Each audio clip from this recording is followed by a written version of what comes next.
आज आलेलो आहे आम्ही माझ्या नंदेच्या घरी.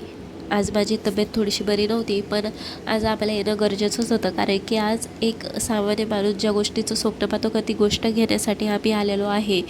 त्यामुळं आलो आणि इथे लेकरांचं असं काहीसं निघाणं सुरू होतं आहा, आणि बुवा ओवीचं आहे का चाललं होतं, दादाकडे? दादा तू फू उडव, म्हणजे बबल्स उडव तिला ते पाहू. खूप आवडतात. उडव ना.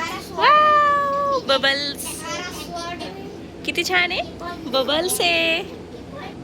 इथे मी रेडी झालेले आहे. इथे ओवीचे पप्पासुद्धा रेडी झालेले आहे. बाकीचे मेंबर्ससुद्धा रेडी झालेले आहेत. इथे बघू शकता आम्ही इथे हा हार घेतला आहे. वरून तुम्हाला लक्षात आले असेल की आम्ही कशासाठी बाहेर पडलो. इथे बाहेर आलो आणि हे इथे कारमधून आम्ही चाललेलो आहे. फायनली आम्ही जी गोष्ट घेण्यासाठी आलेलो आहे तिथे आम्ही येऊन पोहोचलो. आता ह्यावरून तर लक्षातच आले असेल, कारण की आज घ्यायचं होते आम्हाला एक नवी कार. इथे बाकीचे माणसं अगोदरच आलेली होते. हिचे पप्पा वगैरे, ओवीचे पप्पा वगैरे गाडीवर आलेले होते आणि आम्ही नंतर आलो. इथे सगळीकडे खरंच खूप गर्दी होती. आज तर खूप गर्दी होती, त्यामुळं आम्हाला खूप सारा वेट करणं लागला. त्यामुळे आम्ही इथे बसलो. तोपर्यंत ओवीचं असं काहीतरी खेळणं सुरू होते. माझ्या बोटाला धरून मला सारखं बाहेर ओढत होती, कारण की बाहेर तिचे पप्पा होते, ते फोटो काढत होतात आणि तिला वाटायचे की त्यांनी मला घेऊन फिरावं, पण ती ऐकत नव्हती.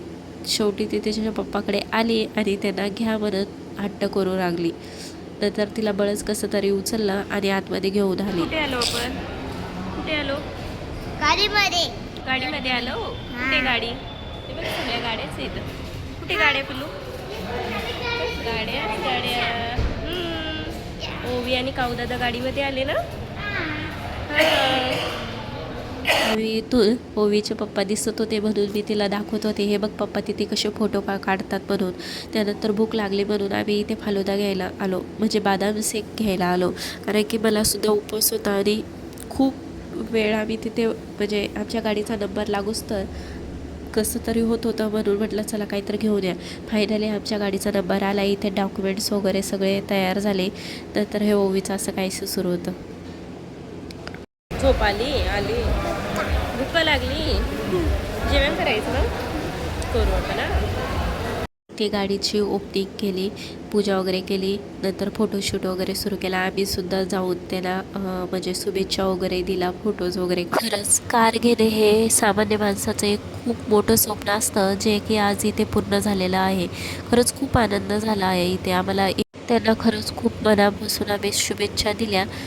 नंतर ताईने गाडीची आरती, म्हणजे गाडीला ओवाळून घेतलं. त्यानंतर मी सुद्धा गाडीची पूजा वगैरे केली, त्याला कुंकू वगैरे लावलं. तोपर्यंत ओवीचं काहीच मस्ती खेळणं सुरू होती आणि इथे ओवीने चॉकलेट असं काहीसा अवतार केला आणि अशा प्रकारे आम्ही लॉग एंड केला.